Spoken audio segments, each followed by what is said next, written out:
Talk Radio.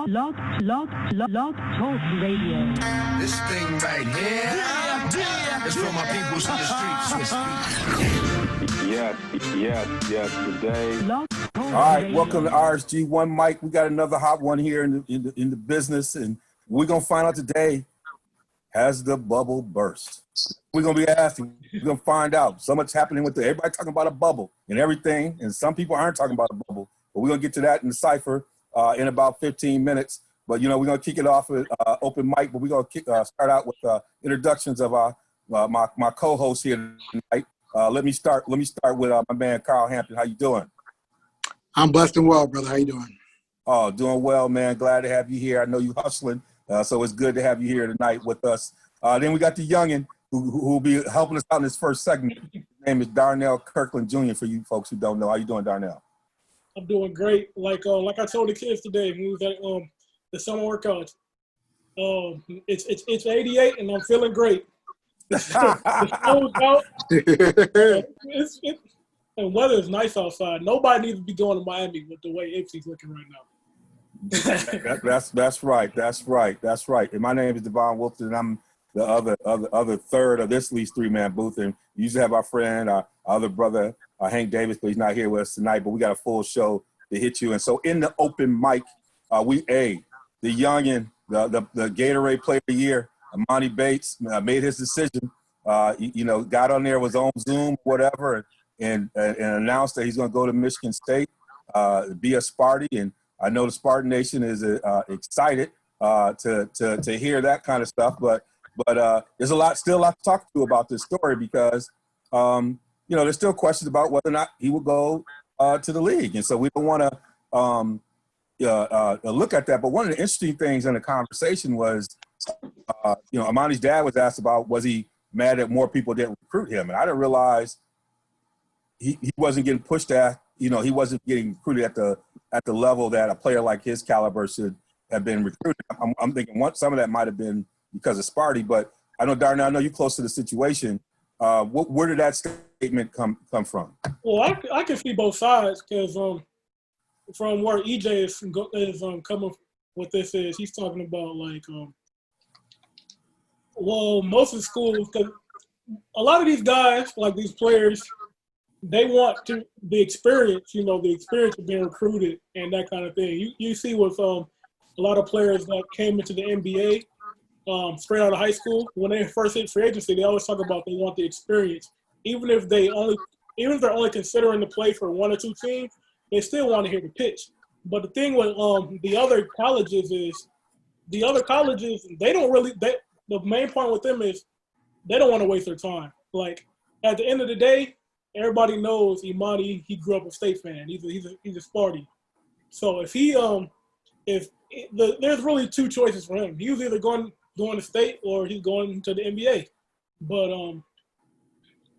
so knowing that, most schools are not gonna waste their resources to come out and really push for it because they know they don't have a chance. But at the same time, I can see from the other side, the athlete's point of view, they want the experience to be courted, to have the experience to see Coach K, to see Roy Williams, to see Bill Self, to see all the big guys coming to campus, you know what I'm saying? But it's just the way things fall down sometimes. And and we might ask you a few questions. I know I'm about to bring Hammer in a minute, but one of the things he talked about with Michigan State was loyalty. He wanted to be loyal. They were connecting with him from early on. But then I saw him with the Ipswich Prep, and I'm from Michigan, and I know some of that area has changed so much since I played my high school sports in that area. You have a lot more stuff happening in Ann Arbor. You have other institutions coming online. You have, other kinds of things happening. You have new institutions. Hank talked about what's happening in Ypsilanti with Willow Run and some of the former schools. But now you see Ypsilanti, and he's not going to be with Lincoln. Can you talk a little bit about how that came about? Well, you got to look at it from this point of view. Emoni, he's a great prospect, right? He's a great player. And at this point of his development, he needs to be playing against players that are closer to his level of talent, so he can be challenged more, and for him to grow at a more accelerated rate, pretty much. And his dad really wants him to play against the bigger schools, but with the MSHA rules, him being at Lincoln, he can't necessarily play all the big schools. He can only play the schools that are in Michigan. But Lincoln, at Lincoln, they've been doing a good job of heightening the level of competition, because in years past when I was going to Lincoln didn't play River Rouge. Lincoln didn't play Ben Harbor. You know what I'm saying? But they did put those tougher, harder teams on the schedule. But with this new wrinkle, with him creating his own prep school, which is a groundbreaking move in and of itself, he gets the best of both worlds. Like you mentioned loyalty, right? Yeah. You're saying like if he's big on loyalty, why would he leave Lincoln? But the thing is, the loyalty isn't just to Lincoln, man. The loyalty is to Ipsy. That's the soil. So in his mind, what he needs to do for himself and for his best interest is to go to a prep school to better his talent. And if he didn't create this prep school, he would be going to an IMG in Florida, Montverde in Florida. He'll be going to schools in LA and stuff like that. He's bringing the prep kind of stuff to Michigan. So sometimes you might get a Montverde pulling up to Ipsy. You might get an IMG pulling up to Ipsy. You might get ESPN rolling up to Ipsy Prep. It's gonna be that's gonna be a challenge for me to get that in my head. But yeah, Ipsy Prep, they might be on ESPN, and that's a big thing for the city, and that's what he was talking about when he says loyalty, right? He's loyal to the city, and he's going to be bringing these things to the city because, like other big superstars like your LeBron James, not necessarily on the same level, but stars like that, they draw big crowds, big excitement, big revenue to the city, and if he can bring obviously not on the same scale, but it's a big thing for the city of Atlanta to have Emoni Bates here. Yeah, and I think I love the point that you're making about, in some ways, this young cat is learning from, what he's seeing from folks like before him, like LeBron and others building that next generation, in terms of the entrepreneurial aspect of it. As you're saying, giving back to a city, creating opportunities, and using his platform to elevate the opportunities for folks in the area. But it was just when I saw that, I was like, Ipsy Prep, and I haven't been in the area for a while. Because it doesn't exist. Everybody said that. It doesn't exist. Oh, Ipsy Prep does not exist right now. It's not a real thing. So he's trying. It doesn't exist, but he's trying to get it to exist. Right. It is in the process of being constructed. Wow. In the process of being, sources say that they have a venue to be played at or a school to be played at. They already have players committed to coming to Ipsy Prep. You have players from his AAU team already committed. You have John McCreer from Lincoln. He making the move over to Ipsy Prep, and you're going to see even more. Like I know we're talking about the commitment to Michigan State, but if I'm being completely honest with you, I'm not. You gotta really look at the words that he's saying, not necessarily about being committed. He's saying they asked him, "Where would you be playing your college ball at?" He said, "I don't know what the future holds, but I'm saying I will be committed to Michigan State." And he said, and when they asked him why, he said, Michigan State's been showing him love. They've been loyal to him since he was in 7th grade. So he said he has to show them love. When he said he's showing them love, does that mean he's actually going to play? Or is he showing them love by, giving them the hype of saying, okay, we got the #1 recruit? Because we don't necessarily know if he's necessarily going to play for the green and white or if he's going to go to the NBA. But that's still a ways down the road. and we're gonna have to wait and see what's going to happen. We got Hammer back with us. Y'all know if you want to weigh in on this. It's an incredible story for a lot of us from Michigan, having a young man really bringing Michigan basketball back on the map, homegrown in that way. It's good to see. But I know you've been watching a little bit of this. What's been your thoughts on what you're hearing with Emoni Bates? Man, I mean, it hit the wire as far as CBS Sports Line breaking news. So, and then y'all started doing the group chat. And so I'll be blunt with you. I haven't been following these young cats until, I know Jalen Johnson's, Patrick Baldwin, the ones in Wisconsin. But yeah, as far as it's great to see somebody from Ypsilanti, but I just don't see, schools know what's up. If he wasn't being recruited that well, there's other things in the story. I think he's going to go to the G League, or if they change the rules in the CBA, possibly go straight to school. Because everything I read about this kid, he's just the truth. So, and then hearing about the prep school, Darnell broke it down. I think sadly our values are messed up. We're doing prep schools to play basketball instead of prep schools to prepare us for, college. But, I'm not naive. I mean, the young man wants better competition. He wants to do like these kids did, Trace McGrady back in the day, IMG, and get that opportunity that you wouldn't get if you stay at the crib and stay locally. And so, this is, especially in the times of COVID, you got to bring it. You got to get that money. So, people are suffering out here. So the main thing is that I respect the young man. If he's one and done, that's cool. He had Jalen Johnson's. He had a lot of one and dones there. So Zach Randolph before was one and done was cool. He was one and done. So but the schools are gonna waste their time. I mean, I read some things about Patrick Baldwin Jr. Like Duke's all in. They're trying to get him hard. So. And he'll consider a failure if they don't get Patrick Baldwin Jr. So I was reading some of this other recruiting after seeing this brother, and it's just great to hear this local perspective from brother Darnell Jr. As well as you knowing the Michigan game, because I ain't gonna lie, I'm sure my age, but the last time I knew about the Michigan game was, with Weber and the Fab Five, because I was just stunned that Jawan didn't go to everyone in the hood said Jawan was going to Arizona.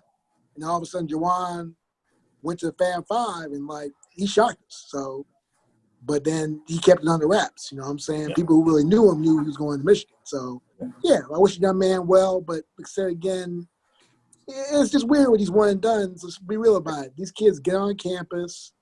They gone by spring semester. You know what I'm saying? Training. So, because they had this one brother, who was the brother that, the one talking about going to HBCU? Mikey. Yeah. So, it'd be great if he went to HBCU if he stayed there 4 years. I know people, my parents are graduates of HBCUs, Tennessee State, Johnson C. Smith. Again, I got friends, FAMU, Tuskegee, Alcorn. Great experience. I went to PWI myself, one of the best in the world, obviously, but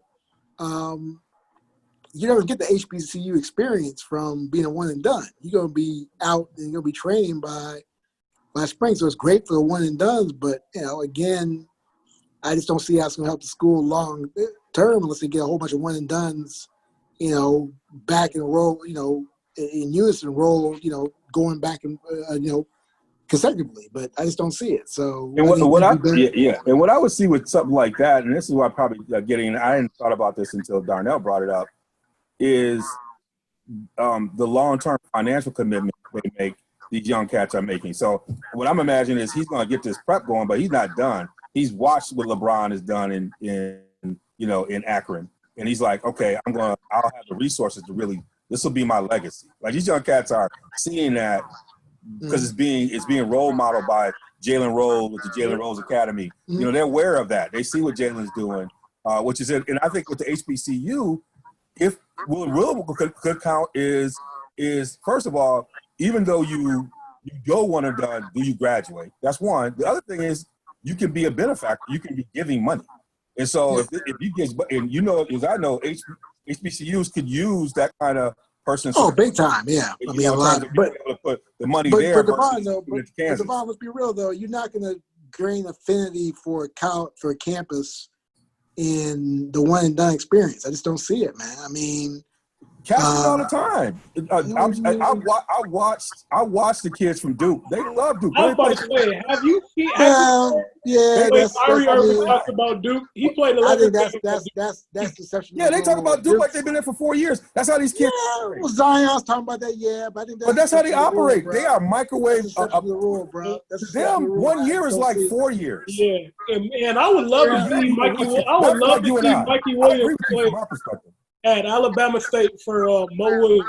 I would love to see that happen if Mo Williams is still there in 4 years. Yeah, I saw he's at Alabama State. But yeah, I mean, the main thing I would say is that I think Darnell broke it down. You all and D. Wells broke it down as well. Is that these kids understand, especially with the trying times being a black male in America now, that they want to help other black males succeed.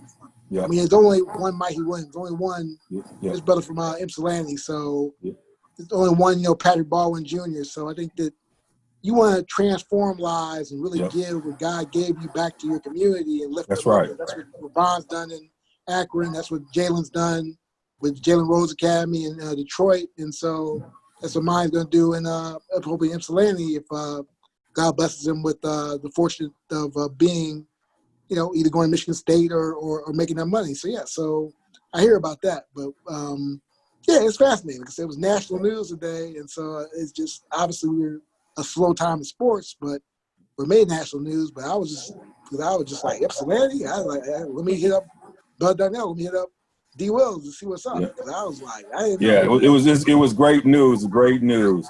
Well, we've been for a couple of weeks doing a Power to the People in our opening segment. And another big news is the state of Mississippi and the state flag. Hammer, you are our state, our background person who's worked with at the state level, at the federal level. I mean, to do things like this takes a lot of work or a watershed moment. I mean, the history of Mississippi and the efforts around this. What does this mean? What to you as someone who understands the inner workings of these kind of things?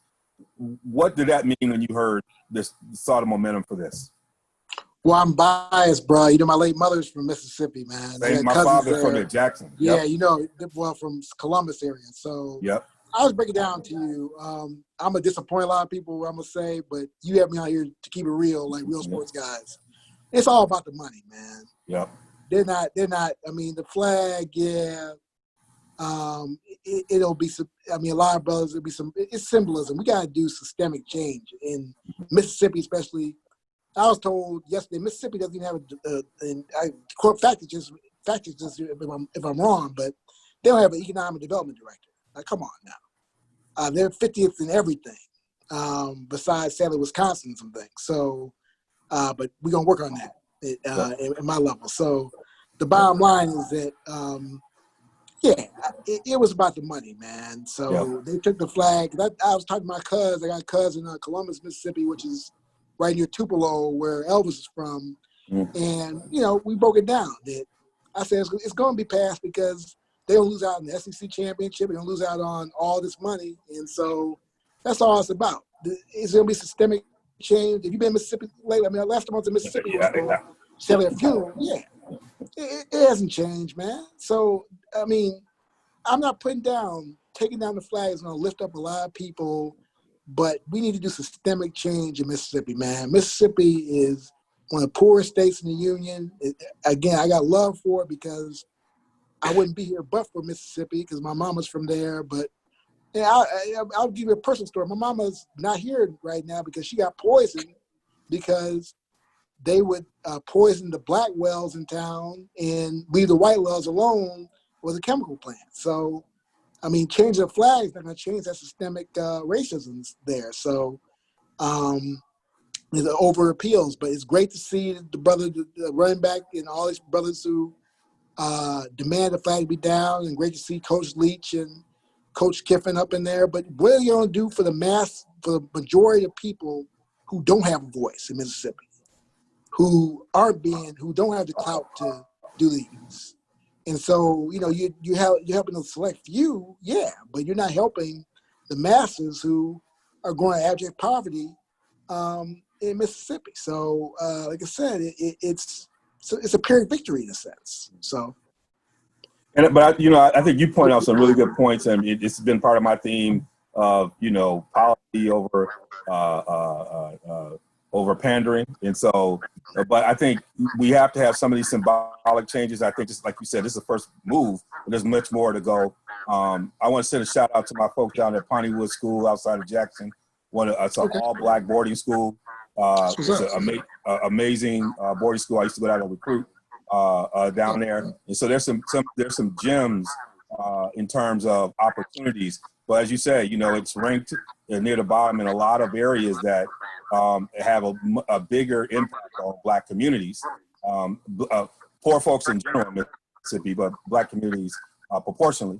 So it's important that this is a first step, and hopefully this leads to other action that we can do. What was interesting about it when I interviewed the head coach for Ole Miss was the fact that they nominated 2 of their team members to participate in the BSU on campus. Now, Hammer, on these large campuses, there's a chasm between Black athletes and sometimes Black students. You don't have a lot of crossover in a lot of different places, but it was something that was missed. But for a higher ed person, that connection is an interesting connection and a necessary connection. A lot of universities, you'll have some universities where you'll have some crossover and engagement between athletes and the general student population of Black students.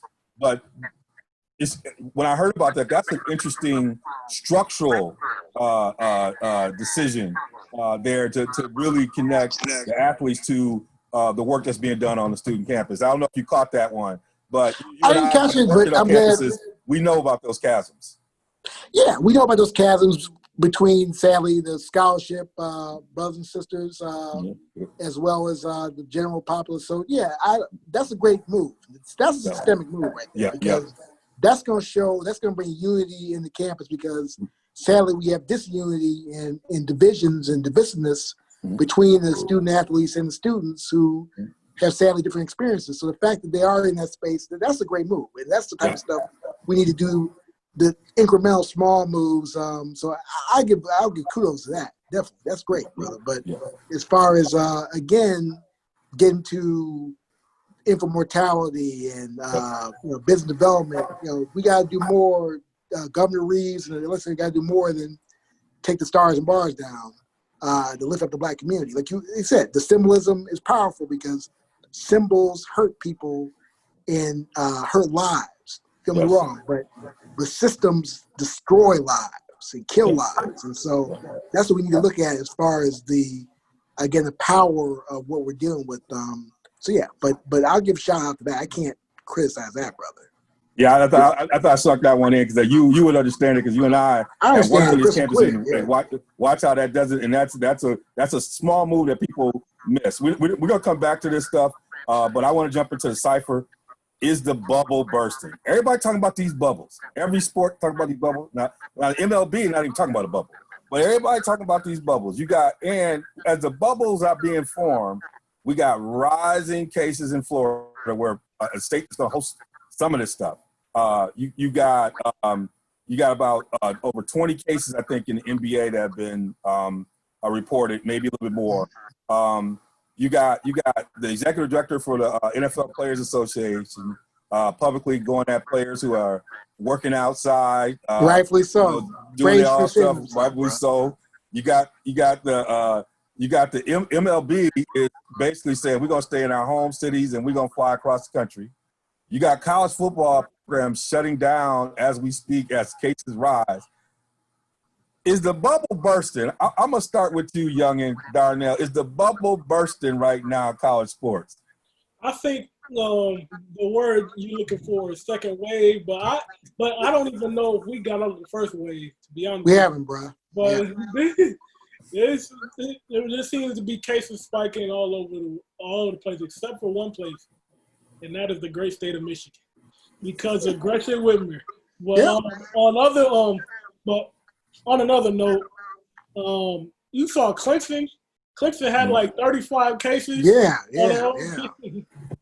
I just don't see how they can do how this NBA season is going to be able to restart in Florida. It seems like everybody and their mom has COVID in Florida. Like, this is like 10,000 new cases in Florida over the last weekend or something like that. I forgot what the time span was on that, but 10,000 new cases. I don't even know if people realize how I've been hearing that. And before I go to Hammer, I've been hearing that. But the way these NBA players gonna come in, they're gonna come in and go right to the Disney World bubble, which is like 40 miles in terms of its land coverage. So it's kind of sneaky around how people are talking about Florida, because Disney World is literally a bubble. Like, they're going to fly in, they're going to have escorts, they're going to get right to their, like Toronto is already in Florida right now. Like, get into the bubble, they're going to be quarantined for a while, and then they're going to be in the bubble. So I'm almost like, I've been thinking about this. I think sometimes that might be overplayed for how the NBA set it up. I don't know about some of these other sports, but the way they're going to get these folks in, they're going to be a lot of time for stopping off at Wingstop and get you some food on the way in. People going to get in, they got to go right to where they're going. But if you're watching the spikes, you're right. That's the issue up there. Hammer, you hearing it? You've been watching the baseball. You got everything on. Is the bubble bursted? And I'm going to ask you, does my spring suggestion look like it might be coming true?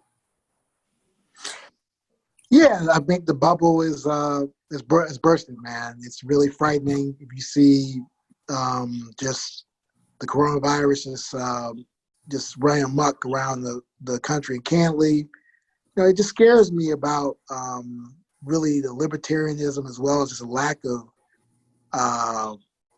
regard for your common man. Where I'm out here in Madison, ain't nobody wearing no mask, man. It's crazy. Yeah. Yes. I mean, it's crazy. I mean, I'm the only person. They look at me like I'm crazy. And so, yeah, I just think, again, I don't know how they're going to do NFL when these cats they're doing these high risk workouts, and you see COVID going crazy. Perfect example, not to go off tangent, but it shows you how it spreads. People in this church, I think it's Oregon, went in 350 member congregation. Somebody came in there, 260 infected. I mean, this virus spreads like wildfire, man. Yep. And so I just don't see. I think NBA has the best model, but baseball traveling is crazy. They need to do a bubble as well. And then as far as college football, I mean, you got a contact sport and you got a social distance. I mean, we got some bad quarterbacks that social distance all the time. You get beat on pass play. So, but yeah, I mean, I don't see how. I thought, again, like I said, I think the NFL will try their best, but just it's gonna be weird as far in just real talk with fantasy. Like, if somebody gets COVID and they down for 2 weeks, yes, that's gonna hurt the buck. It's wild. we got to sit there and think about our fantasy setup and our rules, and supposed to have a few more reserves. Have a few more reserves, definitely. Yeah, so I think the bottom line is that baseball, I think, is out of their minds to not have a bubble. Basketball, I think, has the best thing, but sadly, one egghead's gonna mess it up and come back and infect everybody. So, I mean, I understand I have, snitch lines and protocols like that, but I just, again, the only thing about football where I thought it would happen is because you have such a short time span for football. It's only 3 years, the average person. So to give up a year of a 3-year career makes really no sense to me. But again, it's the way it spreads, man. I mean, you're looking at, like you talk about Clemson, University of Houston, the way it spreads, man. I mean, one dude that got it, man. I mean, he can infect the whole field after a game. So it's just, I just pray every day we get we get a vaccine. And even like I said, with a vaccine, polls show only 75% is going to get it. So we're not getting herd immunity, not 80%. So yeah, it's just we're just in tough times now. But not to be spiritual here, but I just have to thank the Lord and pray every day. But sports, as we know it, I think basketball will be all right. But baseball, football, they're in trouble, man. Especially with the college schools. In RSG, we provide space for that spiritual reflection. So thank you for sharing that. Okay.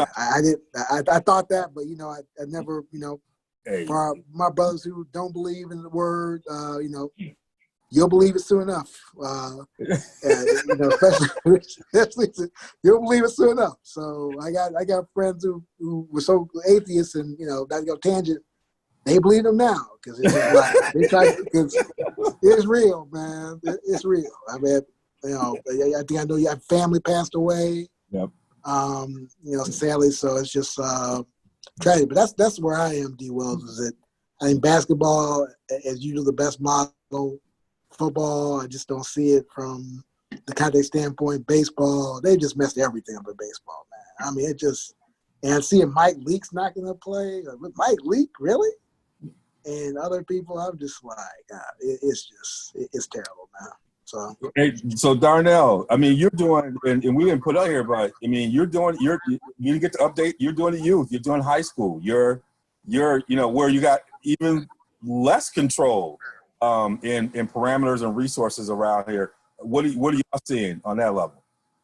How's it? That's what I'm concerned about, because if our numbers stay low, but Texas and Florida and all the southern states starting to and to continue this steep increase, are we going to react off that and cancel the season?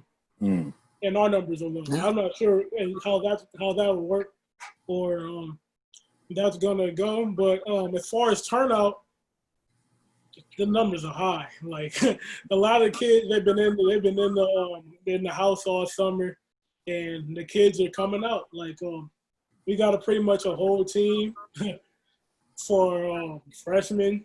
Not freshmen, but freshmen only got like 2 linemen, but everybody else is they got a whole bunch of skilled players. But JV, we got like a full team out there. Varsity got like almost a full team out there. So the turnout seems to be pretty good coming. Especially for this part of the summer, because with freshmen, when school starts, they're going to get an influx of players that usually come in that didn't know when the workouts are going to be and that kind of stuff. But the numbers seem to be big, so I don't know exactly how the parents are feeling about this, because I haven't spoken to that many parents about it. Some of these parents are trying to get their kids out of the house. They didn't even think about COVID. They better think about it, man. Because they need to think about it, but you saw one family, 26 people got infected, and the father had a compromised immune system. He's gone. Day before Father's Day passed away. So yes, it just COVID doesn't discriminate. I put it this way. Other people discriminating, but COVID doesn't discriminate. COVID doesn't discriminate.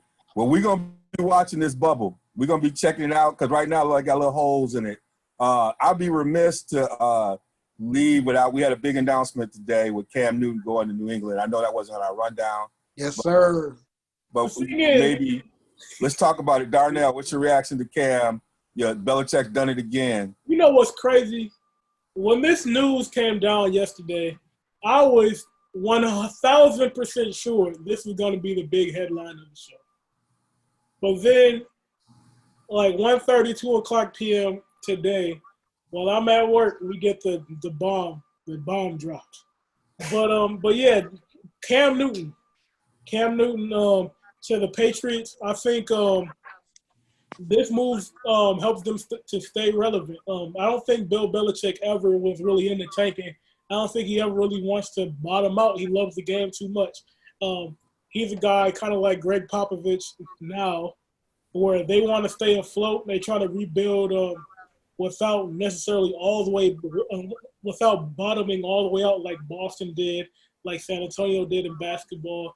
And it'll be interesting to see how they adapt to this new quarterback and how they kind of tinker with the new play style, because you saw Josh McDaniels, who's on the coaching staff. When he was in Denver, he coached Tebow and drafted Tebow. Drafted, not just coach, drafted.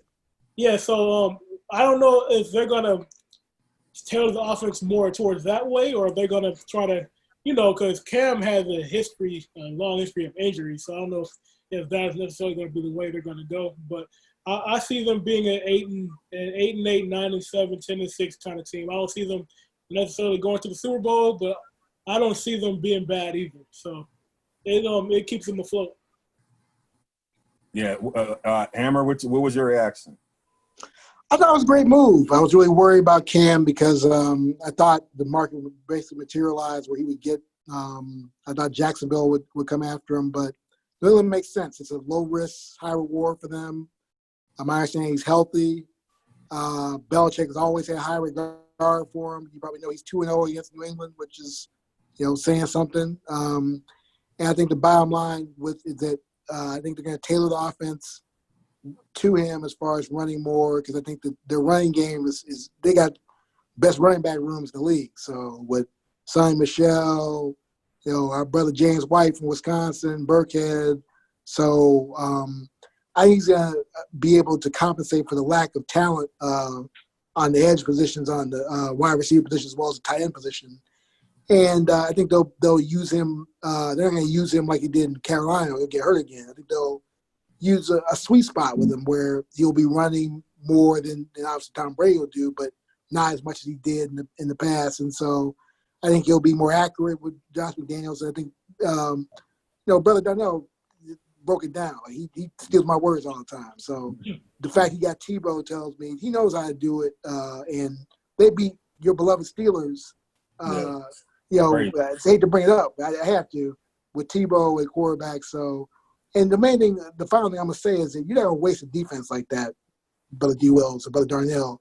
That defense is too tight to not have Cam. So if he fails, I think they still like Stidham.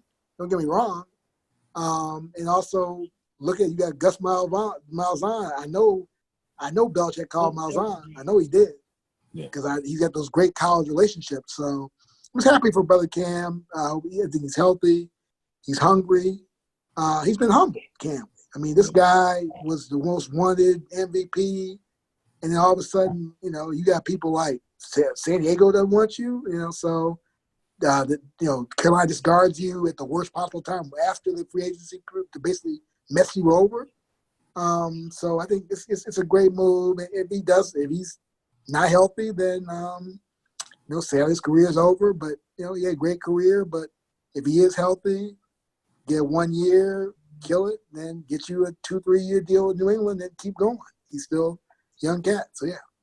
Yep, that's right. I was like, Cam. Oh, Cam. I was like, he's back in business right now. Well, hey, this has been fun. We usually have my man Hank here to drop the mic. I guess I got to do it tonight. I won't do it as much service as probably Hank is, but I'm going to drop the mic here on RSG One Mic. We just talked about this topic earlier. I mean, we have been part of what I would say is a watershed moment in history. I mean, it was kind of the weird conditions of a pandemic, along with the heinous efforts that we've heard, that we've had to witness as part of this time period we've been off, and it's just created this kind of global response in terms of social justice. And so I never thought in my lifetime, and I think Hammer alluded to it, that I would see Mississippi ever changing their flag. As someone who father grew up near Jackson, Mississippi, played the blues with folks like B.B. King and Muddy Waters, and hearing a lot about that history. I remember when I was a young admissions counselor flying into Jackson to go visit Pontywood School, which is a historic black boarding school. Never been there, had been a assigned opportunity. And I remember as the plane was landing, looking at the woods and trees in my mind, thinking about ancestors and slaves running those woods. I don't know why those images came to me. And thinking about the history that existed in the D-South, specifically in Mississippi. And then as I drove up to Pontywood School and interacted with students, it was like, hope, this is the future. You had these young people from all over the world, all over America, I was from the Midwest. There was a number of young people from Illinois, from Amp's neck of the woods, who went to Piney Woods, preparing to go to some of the best schools in the country. I later on, recent years, a good friend of mine, former teammate, Hollis Smith, is working on a project down in Mississippi where, as an officer, he's created a non-for-profit to address issues with the homeless, partnering with institutions to really build the capacity. Decided to do it because he was like, you know, as an officer, we're on the front lines, we see what's going on. And so it gives me hope that we now have a young person, you have young people who have spurred onto something to do something I thought I would never see in my lifetime. But as Hammer said earlier, the work is not done. This is only the beginning, and we must continue to put the pedal to the metal. We must continue to push for policy changes while we have folks' attention. You know, if we can make these kind of changes in Mississippi, I think we have the potential of making some broad-based changes. But don't believe that folks who are counter this movement are going to sit back and be still just because of this announcement. The work has to be relentless. We have to continue. We have to push it wherever we sit. But for now, I will hold on to this moment and cherish it as one more step to the reality that we all want to see in our world and our society. Until next time, this is D. Wills, a Real Sports Guys, One Mic, along with my man Hammer and Darnell and Hank. Yes, today. Blog Talk Radio. Show this One Mic. Phoenix is another place. They got a great training staff. They were able to breathe life back into Shaq. And you can do that. And people talk a lot about it.